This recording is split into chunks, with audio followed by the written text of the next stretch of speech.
Okay, thank you. I'd like to call this June 23rd board meeting to order.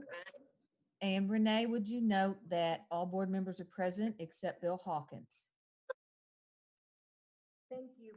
Mr. Buckwalter, would you please recite the pledge? Certainly. I pledge allegiance to the flag of the United States of America and to the republic for which it stands, one nation, under God, indivisible, with liberty and justice for all. Thank you. You're welcome. Okay, our first item is approval of the agenda. Madam President, I move that we approve the agenda as submitted. Thank you, Ms. Hutchinson. Do I have a second? Second. Thank you, Mr. Buckwalter. Do we have any questions or comments on the agenda? Okay. So for approval of the agenda, how do you vote, Ms. Gilkey? Aye. Mr. Buckwalter? Aye. Dr. Clayton? Aye. Ms. Hutchinson? Aye. Ms. Perkins? Aye. Okay, and I vote aye, so the agenda is approved. Ms. Fitzpatrick, yes. we have a presentation that Yes. we're going to try to play, but the tech and I are having difficulties, but Jorge's going to give it one more shot while we're on here. If you could, we could please try that first. Okay.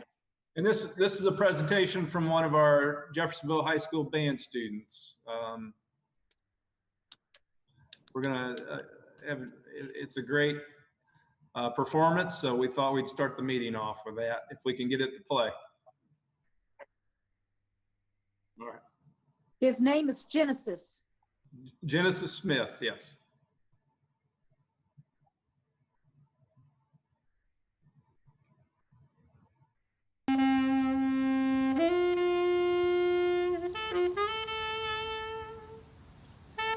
We can't hear it, Jorge. No. Or tap your screen.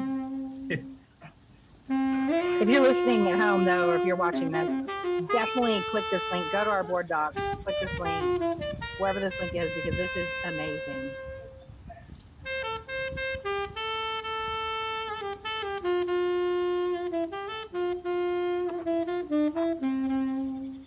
Unfortunately, technology has its limits. Yeah, we gave it a try. Thank you, Jorge, for trying. Yep.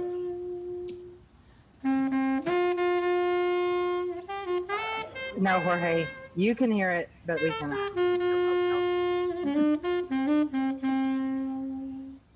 I wonder if can the people that are listening hear it now? I think it has to do with the mic. When you allow Zoom, you allow the mic, you don't allow speakers, and I don't know. Jorge, will you take it down so we can keep going then? Thank you. Thank you. The link is in board docs for anybody that wants to go into board docs. If you go in there under the pledge, I have the link there so that you can watch it. You just lost me. There you go. I lost you, Milt. Yeah, I'm not on. Milt, if you read your email, the link's in there. No pressure. I'm going back to it. Yeah. That's Okay. Katie saying that. Huh. Okay. We see you, Milt. You're here. Uh-huh. You guys, I will let Okay. you know that I'm getting texts from people that are going in through ours thing and they could hear it. Oh. We could not hear it. Oh, Jorge was right. So I'm sorry I ever doubted you, Jorge. It was playing on the streaming part. So we're sorry, Oh, Jorge, and everybody else who got on. Do we go ahead and do it again? Please. Go ahead, Jorge, so that the people Do can. it. Yeah, that's fine. okay. 1 and 2.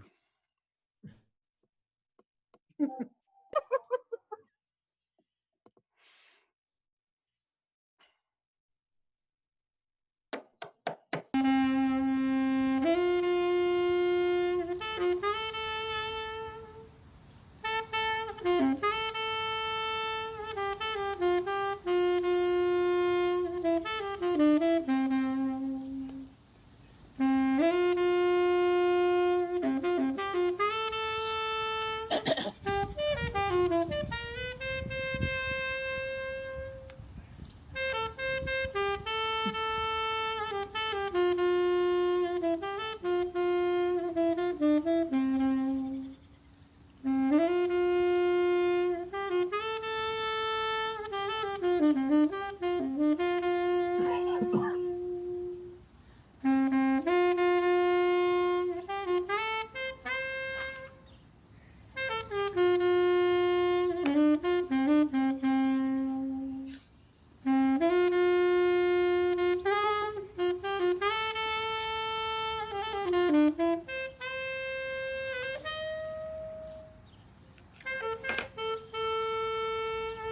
can hear it. I can hear it now.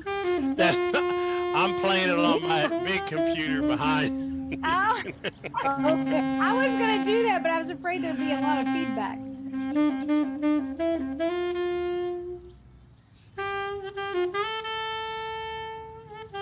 My You mother know, loved this song. you know he's getting private lessons from the head of the music department at U of L. I did not know that. Yep. Mike Tracy over at the head, he does the jazz. Yes. I knew he was working with him. I didn't know it was private, but I hope he gets a scholarship. Say yay! All right. yeah. Okay, I'm gonna be kill this here. I was just trying to get you a little background music. There you go. Okay. Yay, thank you, Thank you, John. Buckwalter. Hey, it was worth a shot. All right. Back to board docs. Here we go. All right. Let's go. All right. Okay, thank you, Jorge. Okay, we have public comments on agenda items. We have Mark Felix. Hello. And Renee, are you going Hey, to, Mark. Mr. Felix? Hi, I'm Mark. timing you, Mark. Okay, so Yeah. Mark, you'll have I knew 3 you minutes. would. Well, good evening, board and Mr. Loeffner and everyone else that's there. My name is Mark Felix. I'm president of the Greater Clark Education Association. I just want to say a few things. These are extraordinary times. We will require extraordinary measures for us to continue to educate our students. It will be especially difficult to do safely. First, I want to thank Mr. Loeffner and his administrative team for involving the Teachers Association in many, many hours of discussion. And while we still do not agree on certain points, we all know that we must get back to school. That said, I would like to say that my job here tonight is to protect our staff. Without teachers, there will be no school. So as we go back, we must keep that in mind. Now, the DOE has given us guidelines that basically tell you to do your best and good luck. So now this board and our superintendent will be responsible for the lives of thousands of people. Mr. Loeffner has stated that each building is different, so there can be no universal plan for our return. Each principal will now be responsible for creating a plan that includes maximizing safety. As you hear the plan tonight, know that GCEA advocated for a different plan out of concern for social distancing.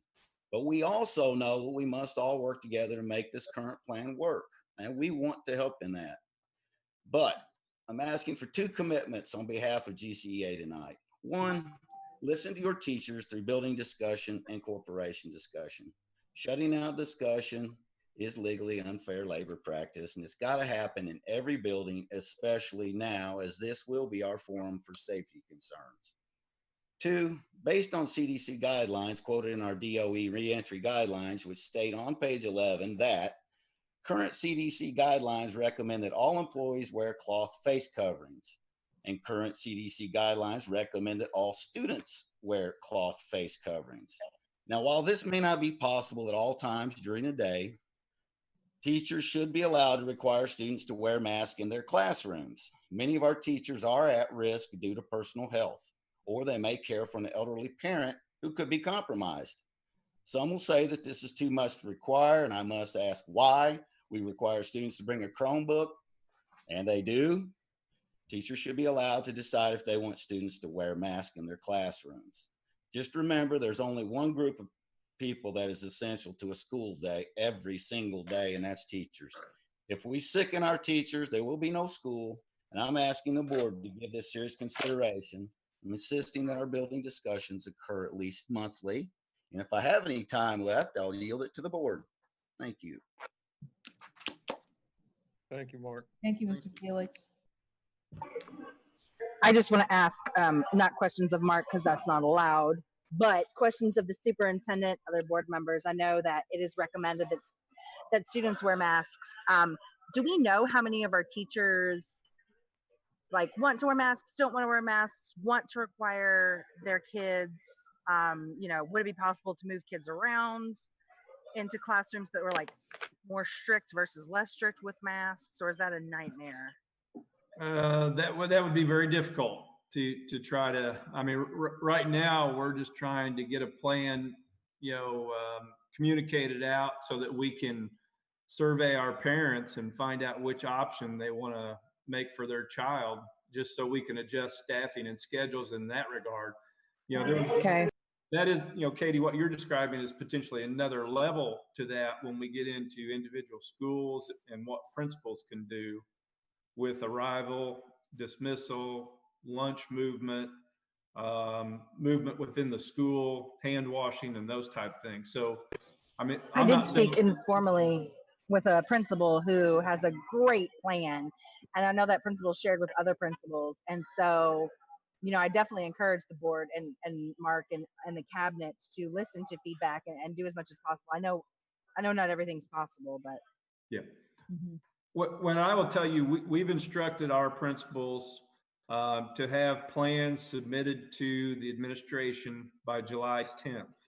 And while they're creating their plans, they're supposed to have discussion with their building,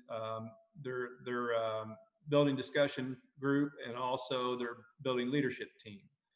And then they're going to submit their plan to us on July 10th. Obviously, we're going to be very critical of it, and analyze it. If we feel like there needs to be some adjustments made, we will make sure they're made.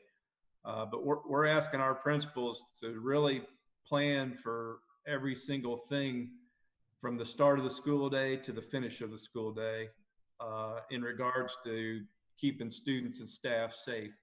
Now, and going back to the mask, in our committee, our task force committee, in terms of that dealt with reopening, we went back and forth on whether it should be required, optional, recommended. In the end, we went with the guidance of what the in-class document says, and also what Governor Holcomb put out, in terms of the state, that it's recommended. All this whole plan that we're presenting tonight is dependent on the state moving on to stage 5 or phase 5 or stage 5 of the governor's reopening plan. And everything in phase 5 or stage 5 it's recommended. And so we feel like we're using appropriate language in that regard, and we're going to make sure that message gets out to our parents and our students and our staff. Thank you, Mr. Loeffner. And can we hold our other comments and questions until the presentation of the return to school plan? great idea, Janelle. Okay. It's one of the best ideas you've had in a while. I just want to point that out. Thanks a lot, Katie. You're welcome. Katie, you betting zero getting on me and the I president. know it. I know You mean I'm batting 1,000, bruh? Okay. Oh, and speaking of, we have our return to school plan. Wait a minute. Where did it go? It's at the top. Okay. It was. Go back. Okay. Okay. Mr. Loeffner is going to start. Yep. Okay. Board, the first thing that's involved with our plan, is I'm going to present the calendar to you, and then later on it'll be an action item that we would ask that you approve. But wanted to present it now and take any questions. And before I start that, after I'm done with the calendar, Karen Wesley's going to present the delivery options and safety protocols, and then Melissa Bauer is going to present the athletics piece in terms of how we're handling the return to athletics and extracurricular activities. But when we started this process well over a month ago on reopening schools, we basically had 3 goals. One goal, the first goal was, how do we reopen school and keep students and staff safe? The second goal was, how do we still provide options to our parents while also providing a quality, excellent education to our students. And then the third goal is frankly somewhat financial, is how do we keep our enrollment? You know, the last thing I want to do as your superintendent is lose a bunch of enrollment because of this situation, and then we have to lay off teachers. You know, so think about those three goals as we go through this plan. You know, the first thing I'm going to talk to you about is the calendar, and this calendar reflects those three goals, and that we're trying to keep students and staff safe. We're trying to mix up face-to-face instruction with e-learning, you know, and we feel like this calendar hopefully will keep our enrollment, you know, where it is, and we don't lose enrollment. So, you know, let me first talk about the calendar. When we've been researching calendars for probably a month and a half, you know, when the universities started coming out, I think Purdue University was the first one to come out with their calendar in terms of trying to end face-to-face instruction by Thanksgiving break so that kids do not come back to school after Thanksgiving break. And they have the whole month of December off, because, you know, everything we all were reading at the time, and even now, Dr. Yates in the county health department has stated this last week when we met with him, is that if there's going to be a second wave, it'll probably come towards the end of November or December. You know, and that's why universities went to this type calendar, and why, you know, I'm presenting this to you. So, you know, we've met with the county health department. We've met with Dr. Yazel. You know, we've shown this calendar to him. You know, he approved of this calendar for that basic reason, that if there's going to be a second wave, it's going to be probably at the end of November, you know, through December. And if we're out of school at that time, that's probably a good thing. You know, the other things that you see in this calendar are there's natural breaks in the calendar. You know, obviously with this calendar, we're starting on July 29th, which was the original start date of the old calendar. Then during the whole month of August, there are no breaks. There's no e-learning. When you get into September, we adjusted the calendar around Labor Day weekend to have e-learning on September 4th, Friday, September 4th, because that's Kentucky Derby weekend, you know, and that's Oaks Day on September 4th. We always struggle with having subs on that day. And then we also decided to do an e-learning day on Tuesday, September 8th, which is after Labor Day. That's also a day that when you look back over the last 2 or 3 years, the Tuesday after Labor Day has been the second highest day of subs needed in our corporation in the last 2 or 3 years. So just right there, you know, after a month of instruction, we have a week of no staff or students in the building. So it really gives us a week to reassess things. Then you move into fall break. One of the things we had to decide is, do we use fall break to do e-learning so that we can then end instruction by Thanksgiving break as far as face-to-face instruction? You know, based on the feedback we got from the Teachers Association, it was unanimous amongst our principals when we asked them. Every principal said, yes, use both weeks of fall break to do e-learning. And then based on our survey data, you know, and also in our committee, the feedback was, go ahead and use fall break for e-learning so that we can finish by Thanksgiving break with face-to-face instruction. So we've decided to use fall break for e-learning. Now, obviously, the concern that we talked about in the committee and also amongst our cabinet is we already have staff and parents that have planned vacations. Okay, so what does that mean? Well, we don't want our staff or our parents to feel like they can't go on vacation during that time. So what we're going to do is adjust the way we do e-learning during that fall break period. It'll be more asynchronous. It'll be more assignment driven, with students just checking in with their teacher via email, and we won't have that face-to-face requirement for those 2 weeks. So we've talked to the association about that 2-week period of fall break where we're willing to adjust e-learning during that 2 weeks so that parents and our staff feel like they can still go on their vacation if they had one planned. Now, the other thing that does, and I know it's sort of contradictory, is that's a 2-week break where students and staff are not in school. So once again, that's a time period for us to reassess things, clean buildings, and figure out if we need to make any adjustments or changes. Then from October, you get into November, and obviously November 3rd is election day. That's going to be a parent-teacher only, parent-teacher conference day that starts at 11:30 and goes to 7 o'clock. So it gives our teachers all morning to work the polls if they want to work the polls, or and do whatever they need to do. But from 11:30 to 7, that'll be parent-teacher conference day. And then you get to Thanksgiving. Based on feedback from the association and the committee, the association asked if we could just go ahead and do e-learning on that Monday and Tuesday of Thanksgiving week. Do e-learning Monday, Tuesday, Thanksgiving break on Wednesday, Thursday, Friday. And then because we used the 2 weeks of fall break for e-learning, we then only have 1 week after Thanksgiving break of instruction left. And our calendar, our plan is for that 1 week after Thanksgiving break to be e-learning, where students would do their final exams, do their final projects, where teachers would wrap up the semester. So the end of the semester would be December 4th. And then, so essentially what you're seeing with this calendar is November 20th would be the last day students are in the building until January. So when a potential second wave could hit, we will not be in the building with students and staff, and we'll be social distancing.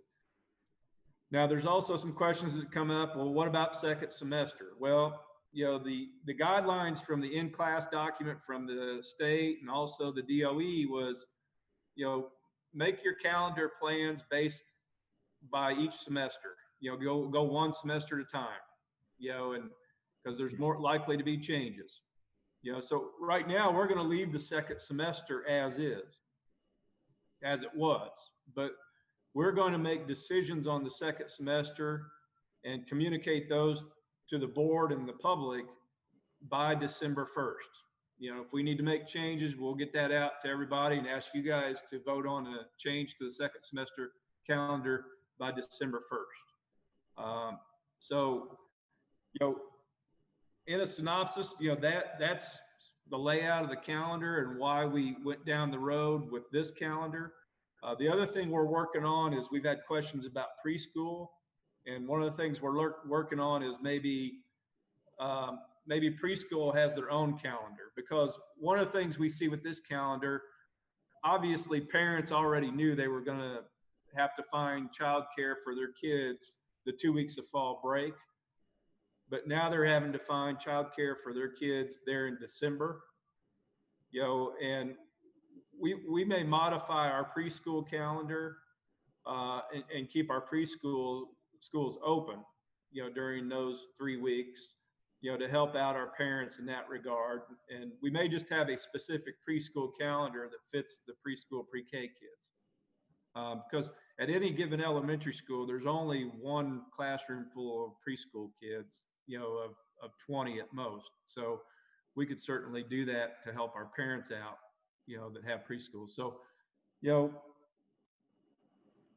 I guess at this point, I just want to open it up to questions in terms of when would grades be due? Grades would still be due the normal time that we had already established. Athletics could still be played during those 3 weeks in December. The IHSA, the athletic directors would have to certify the players' grades the same time there towards the end of December. So, that part would be normal in terms of the grades and certifying athletes to continue to play. So what questions do you have or concerns? Looks pretty good to me, Mark. Yeah, I agree. I think it's a good balance. I've had some parents that were they were just upset about not knowing the second semester, but they had to put in for their spring time off by August, the end of August. And I said, look, it's, we don't know what we don't know, and we're trying really hard to get that to you as quick as we can, but it's really difficult. And they weren't real. A couple people have been discouraged a bit about the rigor of e-learning, and we talked a little bit about that, but you can share that if you want, Mark. Well, and I think Karen Wesley, when she presents the delivery option model, is going to get into that. We know that we need to adjust our e-learning model. It needs to be more rigorous. There needs to be more virtual face-to-face with the teacher. We're going to be introducing new concepts, new material. The grading is going to be different, and we realize that, our parents want that, whereas Sure. last spring, it was more just a review of material and almost extra credit. It's not going to be that way moving forward. I mean, it's going to be, as close to regular instruction as we can get to it. And that's what I said. And I feel like there's going to be a good balance where they can go back and forth, and they'll know what their teachers expect of them a lot more than, it was more snow day kind of a thing we were preparing for. And now we've dug in, and and they were both real appreciative, the two that I emailed, and then a couple that I spoke with. So. Mark, this is Teresa. Yeah. The committee that you put together, I want the board to know and our audience to know that that committee consisted of not only you, but 3 board members, parents, teachers, and I think that was it. But there were lots of discussion, lots of points of view. And as we walked away, I think we were all in agreement with this calendar. And I will tell you, everything that's going to be presented to you tonight has been discussed with Dr. Yazel and the County Health Department.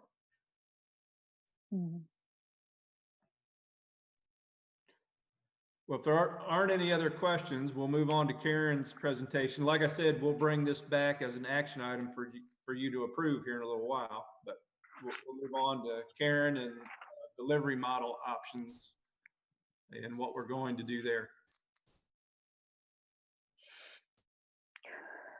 Hey, good evening, board. Much of my presentation is going to be about the details, but also embedded, you'll also see how we plan to get everything communicated to our parents and our stakeholders. So what you're looking at on the screen right now is a graphic, a 2-page PDF that we will begin sharing on social media. It pulls out the most succinct details. And really, these were the things we worked with our partnership with ProMedia.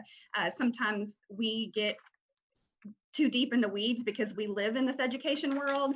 And so we weeded down the exact things we think parents are, the top questions parents have. And so we just pulled those details out for this shortened plan of on a PDF that we will begin sharing as a graphic. Before we get there, I know Teresa gave some credit to the process we've been doing. Mark gave some credit to that. Just for the public to know, the second the Indiana released the in-class plan, our cabinet sat together for hours and literally broke every checkbox down into a document. We assigned which departments would be in charge to make sure it would happen. And then we made a column of what needs to happen at the district level, what needs to happen at the building level. From that, we extracted everything, the nuts and bolts part that have to happen at the school building. We extracted that into a second checklist, which is now what the principals are using to create their individualized plan. And that checklist board, I know Mark shared that with you earlier last week or this week. And it gives the state guidance, it gives our directive, there are decisions that we made for them. And then there were guidance bullet points that we're allowing them to operate within. And then it had a place for their decision and their plan. And that's what the principals will brainstorm, first alone because you got to get your mind around it. And they'll brainstorm with their leadership team, they'll brainstorm with the discussion team, and then they'll have their final drafts to us by July 10th. So I just wanted you to know what the process is. And it was multiple pages linked to multiple other documents. So we've had to be as thorough as possible. But we know, especially once we open this out to the public, there's going to be some little thing we didn't think of, and so we're still very fluid. But for the most part, this is how we're gonna roll through to launch our year. So first we have our 3 options for delivery. It was apparent in the data, and actually, Renee, could we go to the data page first? I want to be able to speak to that data. This one is on the other page. It's on the other page. The stakeholder data, yes. Okay. So we sent out a survey in May early on. We wanted to know where our parents were in their comfort level about coming back. And we started with the parents because we didn't know what those numbers were going to be. You know, if 90% of them said there's no way I'm going to send my child until the pandemic is over, that's a different attack strategy to launch the school year than if only 5% said no way. So we started with the staff, with the parents, and then we went to the staff and asked them a few things as well. So that first pie there is, if Renee, if you can scroll down just a little bit so they can see what they're looking at. No, scroll up, sorry. There you go. There we go, parent preference. So the top preference for coming back in the traditional manner, or was coming back in the traditional manner, 43.9%. The second preference was doing a hybrid. There was a lot of talk in May from Dr. McCormick from the state of, you know, coming 2 days, being home 3 days, and then flipping, coming 3 days and being home 2 days, some kind of hybrid.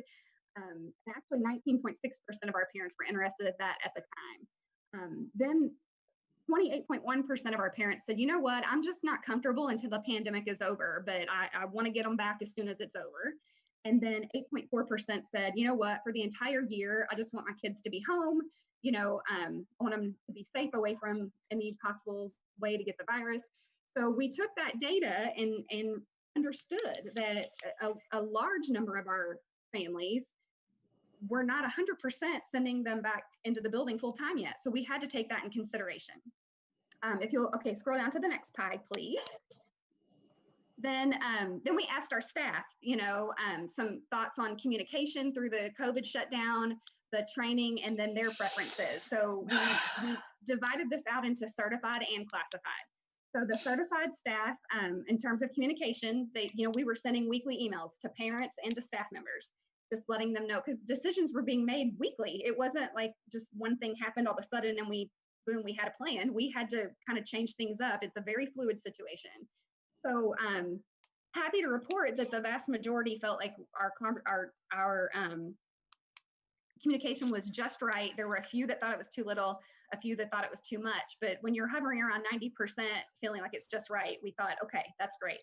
So beginning in July, we're going to be doing that again. We're going to be sending out parent updates because, as we said, this is fluid. So with any updates to our plan, both to parents, both to staff, every once a week in July until we get everything launched. So we felt like that was welcomed before, so we'll do it again. Okay, if you want to scroll on down to the next slide, that next one was just the classified, felt about the same way. Right, the next one is our certified staff, and this is going into making decisions on how much e-learning should we do versus how much traditional or virtual, what have you. So if you look at that pie chart, the very sliver, it doesn't even give the percent, I think it's like 1.2% or something like that. They felt lost throughout. The next percentage there, 43.9, said that they were completely confident throughout. And then the biggest majority, 54%, said, you know what, we were able to figure it out. I think that speaks to how we were, the vast majority were prepared for it to bridge the gap during a snow day. But when it turned into our full delivery model, they had to figure some things out. And I want to tell you, we're very proud of how they figured things out. We had some rock stars come out of this where they used apps they had never used before overnight, and then they were meeting with kids face to face every day. That wasn't even our expectation yet. but they were rocking it. And so we're going to call on those rock stars to help us help our peers, because the parent feedback it doesn't have a number to it. It's just in the comment sections of the parent feedback it was apparent that our parents felt that if this is the answer in the future, they expect us to raise our expectations. And we agree. We also, hold to the fact that we hadn't been trained yet for that, but now we've learned a lot, and we're going to help our teachers help their peers. So, okay. And then if you, Renee, you can scroll down to where the next two pies are there. Sorry, scroll back up. just show those two pies. There you go. Okay, so the top is the certified staff preference for the delivery models, and the bottom is the classified staff preference. And so the certified staff preference matched pretty closely to our parent data.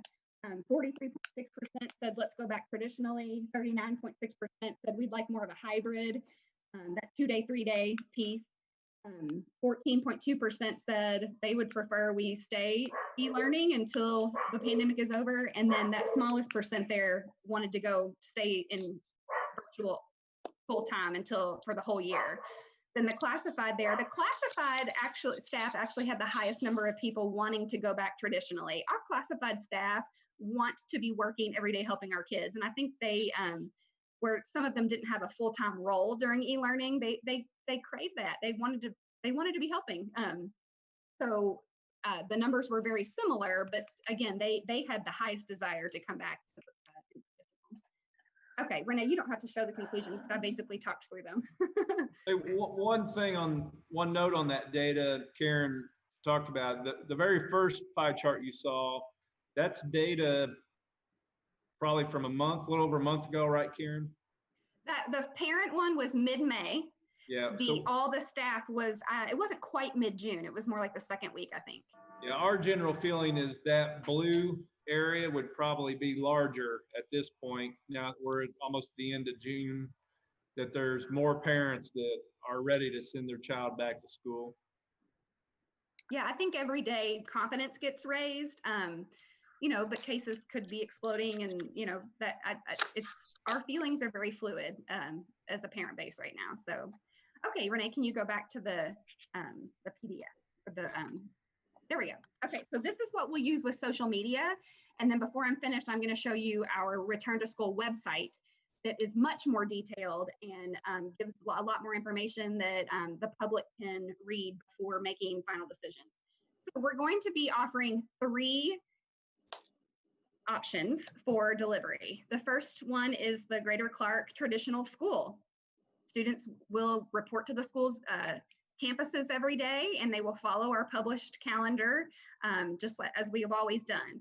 We have a few bullet points there that are repeated in sections throughout this flyer, but we thought it was important that they knew, this is the model where social distancing is most important.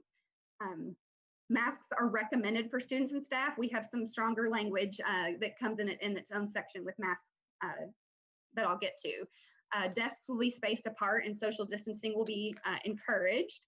More time will be made throughout or for thorough and frequent hand washing. Field trips will be canceled for the year. If we just decided to go ahead and make that decision for the year, because even if the world kind of opens back up in February, you usually are booking those things in the fall. And we learned through Q4 with field trips we had to cancel that is a tremendous burden on our families who, don't mind paying for them to go, but when we cancel them, they want their money back, and we understand that. But then also just the logistics of waiting on vendors and things like that. So we've just decided, let's just halt them for the year. Fundraisers must be online sales only until further notice. Again, if the world opens back up in February, we can have a spring festival or something like that. But until further notice, it has to be online, virtual, phone calls, emails, that kind of thing. And large community events will not occur until further notice. And that includes all of our back to school nights. Normally we have big public open houses, and we're just going to cancel those for the year. However, we will still be having student-only camp kindergartens and student-only 6th grade orientations where the parents will check their child in, and we can take them and get them acclimated to their classrooms and do some things, especially with kindergartners, do a few little things that get them ready socially and routinely for that first day of school. We think that would be too overwhelming for it to happen the moment that all the other 500 kids are in the building, you know. So, and more information will be shared with our schools on that later, but the large public open houses are going to be canceled. And then sharing of materials will be discouraged, and we'll get through more of that in a little bit. The second option is we're calling it basically GCCS My School Online. You can stay connected to your school building, but this is for families who just aren't ready. You know, there was a good chunk of that data that said, you know, until the pandemic is over, I'm just not ready. We also have some students with health concerns where the doctors might recommend, hey, I want you to wait another month. You know, there's a lot of circumstances there where another few weeks or another month or another quarter of waiting, another semester of waiting is appropriate, and they don't necessarily want to stay online the whole year. They want to stay connected to their school. So that is going to be an option. And then the third option is the GCCS Virtual Academy, which is 100% delivery online. It will not stay connected to a homeschool, and you do have to make the commitment for the whole year. And the reason we're drawing that boundary with the 100% virtual academy is because this is going to affect our staffing model. And if we allowed the bouncing back and forth between all the models any time, we would end up with 40 kids in a classroom and 5 in a virtual room, because in the beginning of the year, they started off 25 and 25. And you just can't do that, because we can't just be flipping our teachers around in their assignments as quickly as parents might decide to come back and forth. So we are going to limit that the 100% virtual academy is a year-long commitment. Whereas if you're just not ready yet, and you might be by September, October, November, you're going to want to choose the Greater Clark My School Online. The My School Online students will be allowed to, because they are connected to a homeschool, will be allowed to participate in extracurriculars. The Virtual Academy students will not. Okay, next page there, Renee. Please. Okay, some questions on cleaning and sanitizing. And we want you to know, Mark's already kind of mentioned it. Mark Loeffner mentioned it. Mark Felix mentioned it in his portion of tonight. You know, we are going to do our absolute utmost best. Trying to control biology is an impossible task, right? So this is what we promise is going to happen. And this is what we know that we can do. So that's why when parents go to make a decision, they're going to have to take in consideration everything that we know we can do beyond a shadow of a doubt, and everything that we know will be done as much as possible throughout reading all the details of the plan. So cleaning and sanitizing, it's going to be a team effort in Greater Clark. Just like when you go to out to the retail places or restaurants or things, people who don't typically do some cleaning do a little cleaning now. It's a team effort. So maintenance workers and school custodians will clean frequently touched surfaces throughout the day and conduct overall cleanings just as we would at the conclusion of every day. All other staff members will be expected to do their part to keep surfaces clean. We'll be providing more spray bottles and cloths and any additional materials, because, and teachers have asked us for this too, like, well, I get my own individual supplies for my classroom, because they may want to clean in between, above and beyond what we're even asking the custodians to do and all that. So teachers will have access to their own cleaning materials. And we are also purchasing with our CARES Act fund some electrostatic sprayers that can be used to kind of blast the rooms and spray down all the surface areas much more efficiently than by manually doing it. A screening process. Currently, our district school nurse, Teresa Stingle, is setting up appointments with Dr. Yazel. We will end up having an official one-pager screening process that we will use when visitors come in, sign in for a meeting. Our office staff will be trained in the questions to ask, We are purchasing extra hands-free thermometers. We will have a published standard routine for that. But as of today, that hasn't been finalized between Mrs. Stingle and the health department, but that is forthcoming. Personal protection equipment. So the highlights there are, if you come into our school buildings, you can expect to see plexiglass at the entrances, kind of creating a barrier between any visitor that's in our front office areas and our office staff. And then on top of that, the big piece that we're putting on the flyer is with the masks. And this is the language that we're using to represent masks. We know that they are important.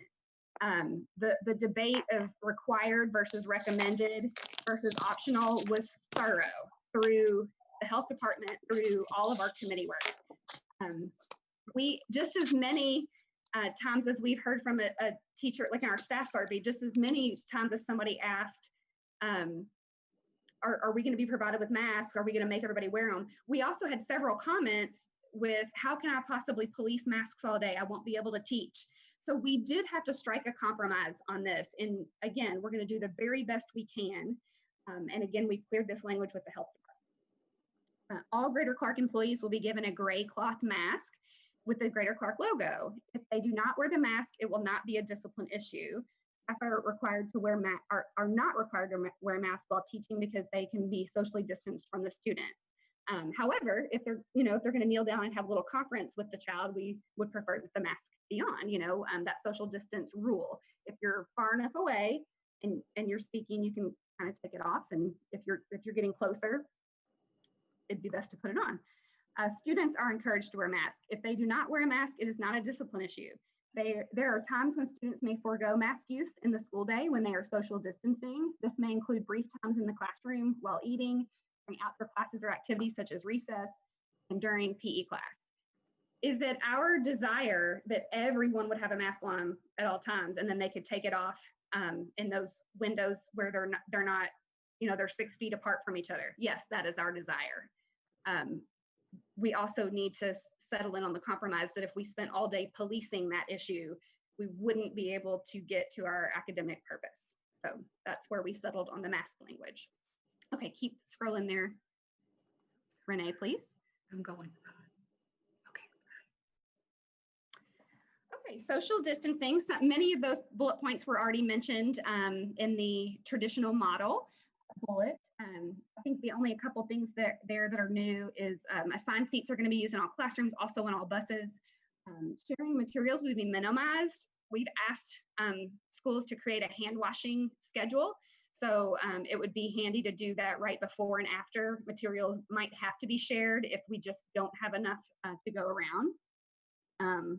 Everything else there has already been stated. Transportation, bus drivers will be required to wear masks. Seating charts will be implemented, hand sanitizer will be available, and buses will be disinfected between runs. We are also, the bullet didn't make it to the flyer, but this morning we determined our bus drivers will be using that screening process as well. And they actually, each one of them will have a temperature, a hands-free thermometer.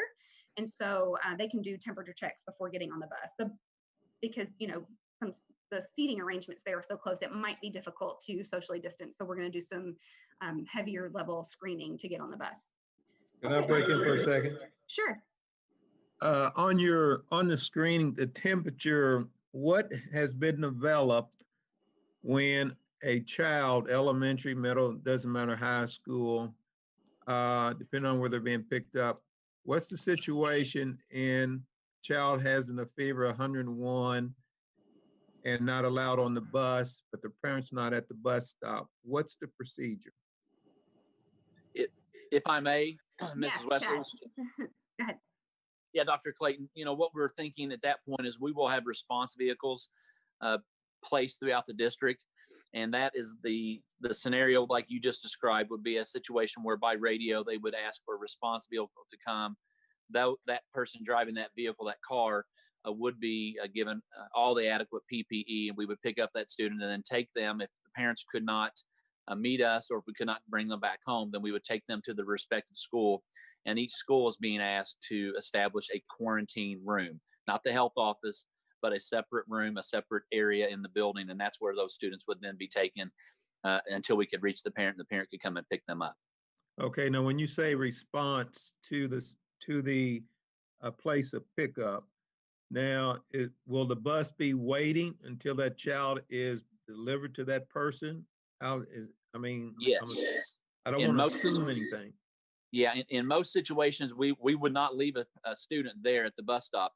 So if the response vehicle cannot be there in 2 to 3 minutes, then we do have the option, according to some current CDC guidelines and what we're hearing from the State Bus Transportation Committee, is that you can essentially have a row in the front of the bus where the student could be located until the response vehicle could meet the bus along their route. That way, we're not delaying a route by too many minutes, because that situation will occur. We know that, Oh, that the thermal okay. scan thermometers, we're going to have those situations, and it doesn't mean that Okay. it's COVID, but it certainly would be treated as such until we were Right. to ascertain what was going on. Mhm. Okay, thank you. That takes care of that question. Thank you. Thank you. And I do think that we'll catch kids with strep that way, or just another viral infection. I know as a parent, if my child were running a fever and I didn't know it, I'll be appreciative to find out, oh gosh, I didn't know that they weren't feeling well. Well, I personally just didn't want to see any child left, because little elementary kids panic, and you could have a stranger stalking. So I just want to make sure those kids were not going to be left at the stop at any time. Certainly. Thank you. Okay, in the cafeteria and our meal service, our Aramark service is working very closely with state guidance and federal guidance on this. Self-serve stations will be eliminated. Plasticware and condiments will be handed out individually. All food service employees will be required to wear masks and gloves. Seating will be limited in accordance to the current executive order for capacity in food service establishments. So on that, regardless, cafeteria furniture is going to be looked at to be rearranged to ensure social distancing. However, we've asked in our principal plans, we've asked them to come up with a plan for lunch service if we were at 50% capacity, 75% capacity, or even 100% capacity, ensuring some social distancing measures. So that piece could be fluid. Dr. Yazel, in his guidance to us, said that if we are getting to the point where the capacity has to be much lower than that, we're probably going to be in a situation where we're closing school for a little while. So they're going to be prepped with all of those scenarios to the fluid situation. And food sharing will be prohibited. So this will be something, our cafeteria monitors will have to be mindful of. It's something our teachers are going to have to train in routines right before they send them to lunch. Remember, you're not supposed to share any food.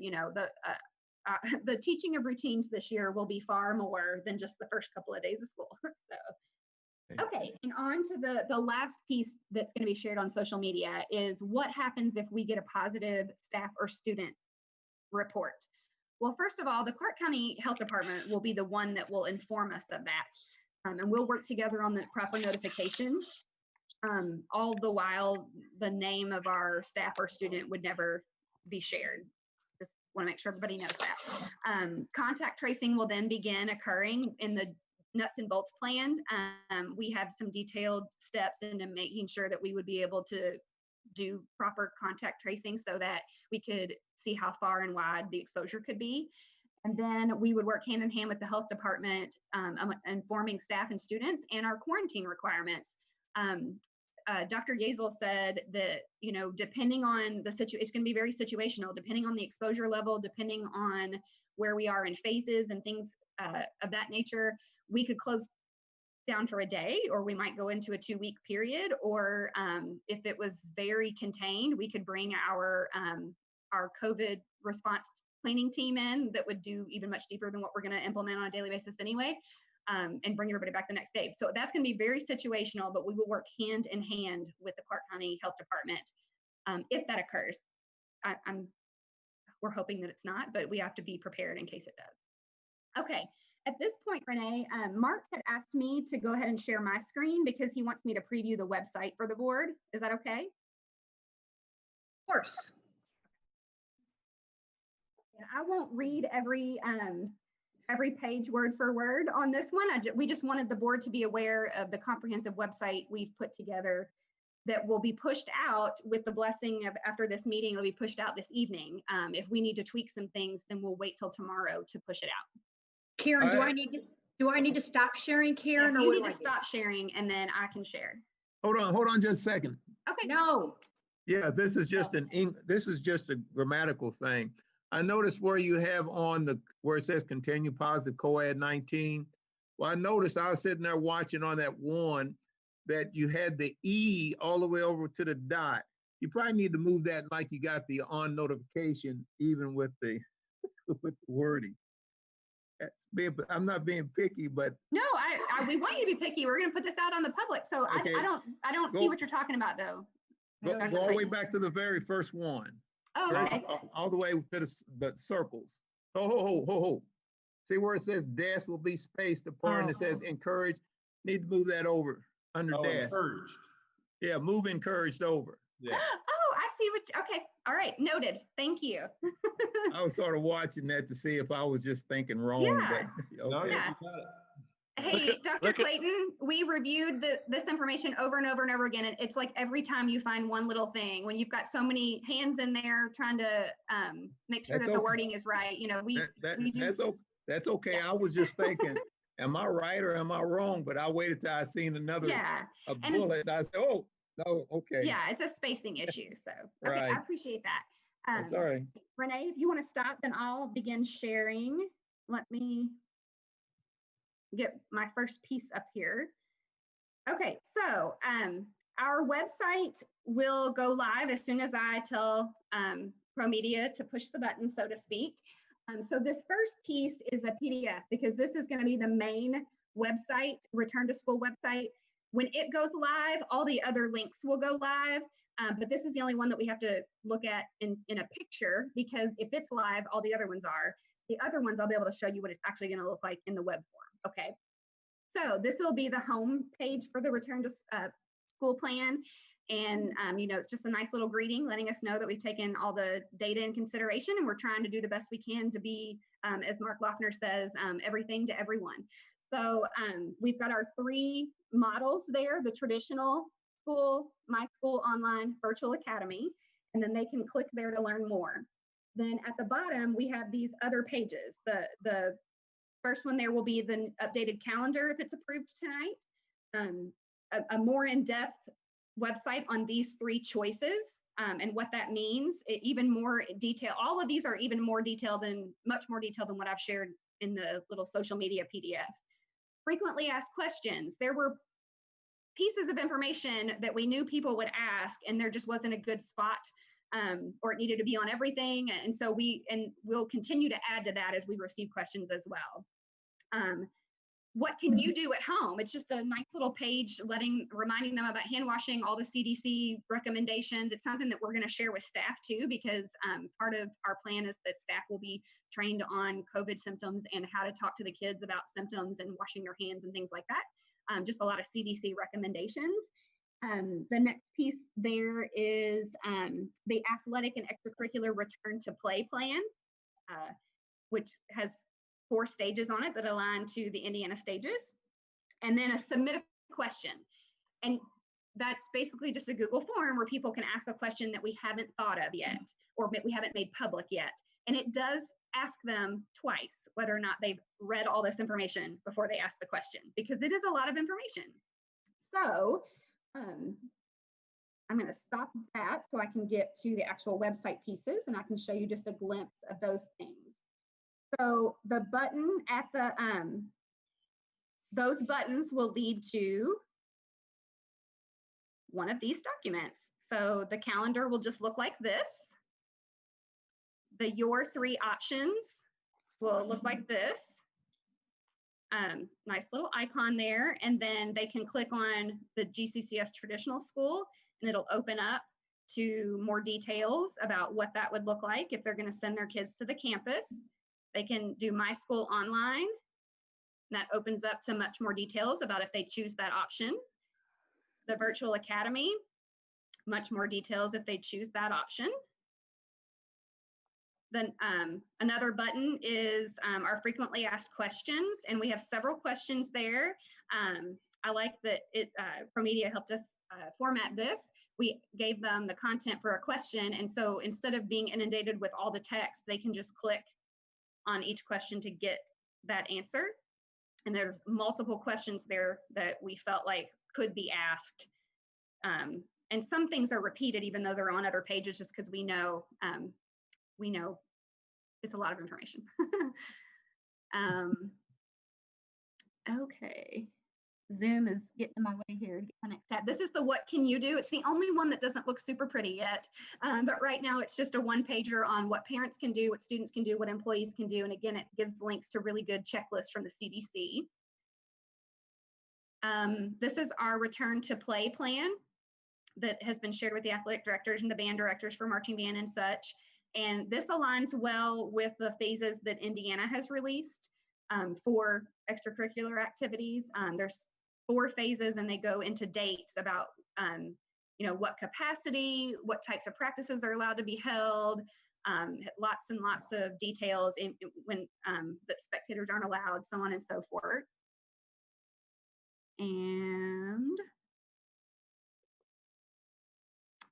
then lastly, this is our, we want to collect email addresses because we want to email those people asking the questions back.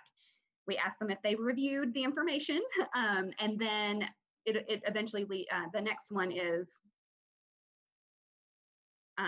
oh, sorry, I have to give the email to, I guess I can't walk you through that. So it's just an open text box where they can ask us multiple questions. So our team will be monitoring that. And if we are getting the same question over and over and over again, we're going to add it to our frequently asked questions, but we'll try to answer those individually as best we can. So the last piece that I get to share with you is our plan for communication. So I don't have a slide to share with you, so I'll stop sharing here. So with the blessing, either tonight or tomorrow morning, we'll be sending out an email through School Messenger to all of our known enrolled students. And it will give a link to the website and all the individual pieces of information. It will also tell them that we want them to take the week to think about it and read through it. And then beginning next Monday, we are going to be using the survey feature on School Messenger that allows us to send a telephone survey. And the email is going to say, take the call, take the call. We know that getting online and filling out a form or getting into InfoSnap and getting yourself registered takes longer than 60 seconds. And often our parents, because they work hard and they have busy schedules, will put that off until, sometimes they put it off until the night before school starts. But we are going to need to know what the implications on our staffing model is. So we're going to say, we need your help. We need you to read through the information, here, ask us questions if you need to. And then starting next week, we'll start having those robocalls go out where we ask elementary families on Monday, middle school families on Tuesday, high school families on Wednesday, because they'll have to answer it multiple times if they have kids across the levels. Press 1 if you plan to enroll back into the traditional model. Press 2 if you plan to enroll in the My School Online. Press 3 if you plan to enroll in the 100% Virtual Academy. Press 4 if you need questions answered, you'd like somebody to give you a call. Press 5 if you're not coming back to Greater Clark, maybe they've moved. We hope that's why, if they're not coming back. Then we will be able to download that data into a spreadsheet by school, and that answer phone number will be connected to the student name.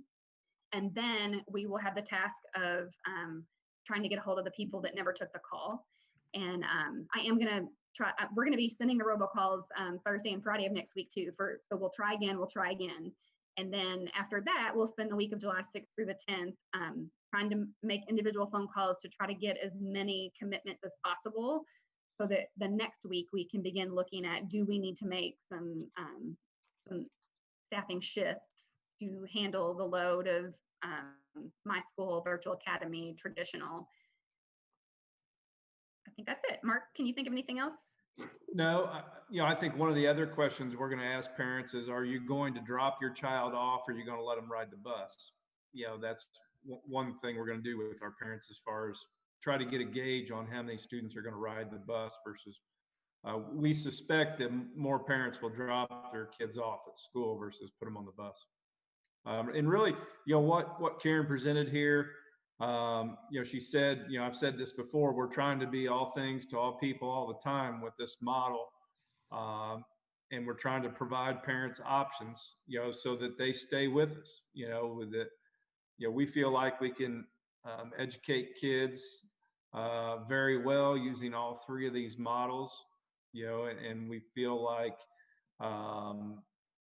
there's some good options here for parents, and we just need to make sure that our parents communicate with us so that we can work out a staffing plan and schedule that, that works for each parent and each child.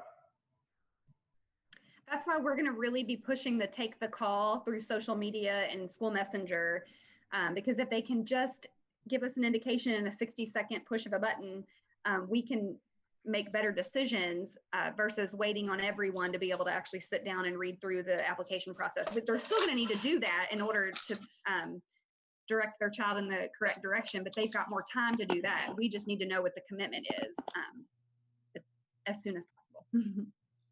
Well, if I was a parent, I would say that, man, this is really good because most of my questions have already been answered. And I don't even have any kids in school. We hope so. Yeah, you guys done a great job with getting this and getting out to the parents. I want to thank you for that. Thank you, Dr. Clayton. That's our goal. Thank you, Karen, for being the spokesperson. You're welcome, Mark Loeffner. Well, let me give Karen credit because, she went above and beyond working on these documents with ProMedia and being sort of the liaison between Greater Clark and the cabinet, ProMedia. And so she's done a fantastic job of putting this together, working with them. So.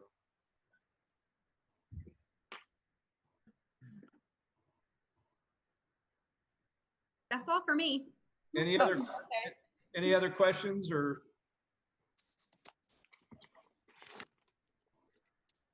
All right. It's time for Ms. Bauer now to do her part. Yeah, the next thing that we have as part of this presentation, and then we'll move on to the regular agenda, is Ms. Bauer wanted to talk about the return of extracurricular activities, athletics, and band. So she's going to run through that real quick. And I will be quick with that because I think Karen has covered the majority of it. So very similar to what Ms. Wesley said, we started out with guidance from the DOE's in-class document. The Indiana High School Athletic Association gave out some additional guidelines. The National Federation of School Sports Associations gave out additional guidelines. We've also been in contact with the marching band directors, along with taking recommendations from the State Music Association as well. So we have tried to incorporate all of that and maintain those guidelines. So this one-page document is what will be part of that website. So just a couple of the highlights that really participation in the return to play at this point is voluntary. Student athletes will not be penalized for not participating in summer athletic practices and conditioning. And everything is voluntary at this point. We are also limiting the number of hours to 15 hours per week that students can be on campus to participate, whether it be in one sport or one extracurricular or a combination of a sport and marching band or any of those combinations. Students will be screened, so we're going to ask parents to check their temperature prior to them arriving at practice, and then the coaches will utilize final forms to take attendance and to also answer the screening questions, very similar to what the health department is going to provide to us, so that we have record each day that the student was in that activity. Locker rooms will not be available, so eliminating that shared space. Shared equipment will be used as minimally as possible. If shared equipment is necessary, the coaches will be responsible for sanitizing that before and after practice, for example, like with volleyballs and things that they're going to all touch. We do have a training set up tomorrow for athletic directors and head coaches with our auxiliary services department to go over those sanitizing protocols. Each coach will also have hand sanitizer available to them And we've also asked them to provide practice plans to the athletic director prior to their first practice, which details opportunities for students to wash their hands prior to and after activities, especially those that involve shared equipment. During the first two phases, competition is not allowed. For us, we're also going to say that scrimmages are not allowed. We won't be visiting any additional schools, nor will we have schools visit us. In phase two, we give a little bit more opportunity for some additional practices, still requiring those health screening questions, still requiring the practice plan for hand washing and sanitizing. Again, we're not sharing water bottles, those types of things, and attendance is still limited to only essential personnel. Student athletes and those participating in other extracurriculars will be encouraged to wear a mask when possible, especially when social distancing is not possible. And we're going to ask that our coaches should wear their mask, again, unless the activity makes that impossible. Well, phase two was broken down into two parts by the state. We thought that might be confusing to parents. So you'll notice when the website goes live, we changed phase two to really be phase three. In phase three, that's when official practices may begin. We're going to continue with those screening questions. Locker rooms, because we're now back in school and students can't come prepared to practice from home, we're going to ask that those be maintained at 50% capacity following social distancing guidelines as well. Individual water bottles should continue to be used. And again, even though at this phase you are allowed to scrimmage, we are going to ask that it's still just essential personnel. There are no fans. And again, that is in accordance with the ISHAA guidelines as well. And then in phase three, really phase four, after August 15th, that's when formal competition is allowed by the ISHAA. And at this point, spectators, media can be present. We have talked with the health department about what does that capacity look like. And it was Dr. Yazel's recommendation that we wait until we get a little bit closer to that phase to determine what does our capacity look like. Locker rooms, again, will be at 50% capacity when possible. And then concession stands will only serve prepackaged foods. Students may also use their 1920 physical, but we've asked them to sign a waiver. So within final form, parents will have to complete that waiver in order for their previous physical to be used. And I think that's let me ask summary of it. I have a question about the physical. Okay. Seeing the doctors are seeing patients now, you know, what's the problem with having an updated physical? The Indiana High School Athletic Association came out with a ruling that all physicals from 1920 could be used unless you met certain guidelines, and then you would be required to have a new physical. Okay. My second question, they have some hand sanitizer that's like what they use in operating rooms that spray on supposedly lasts for 4 hours. Do we have anything like that for example, basketball players, they can spray on their hands and then they don't have to worry about, they got 4 hours and then they got time to go wash that stuff off? Sure. Chad, are you still on? I'm going to kind of defer to you on what actual products we're using. Go ahead, Doc. What you got? Yeah, I'm here. For us, I think the biggest thing would be trying to get Germex. We just ordered more than 200 of the 32-ounce bottles. Those will be distributed throughout the district. And we've got plans for some more as well. But as far as, the foam spray that we've got, that kind of what you're referring to, we haven't ordered any, but, that's typically not too difficult to get our hands on. So if that's something that we would decide as a group, then I think we could probably do that and distribute that to our middle schools and high schools for the start of the fall sports. Yeah, I don't know if it's a foam. I know my wife got it and she paid quite a bit for it, ordered it over QVC or it's one of those places.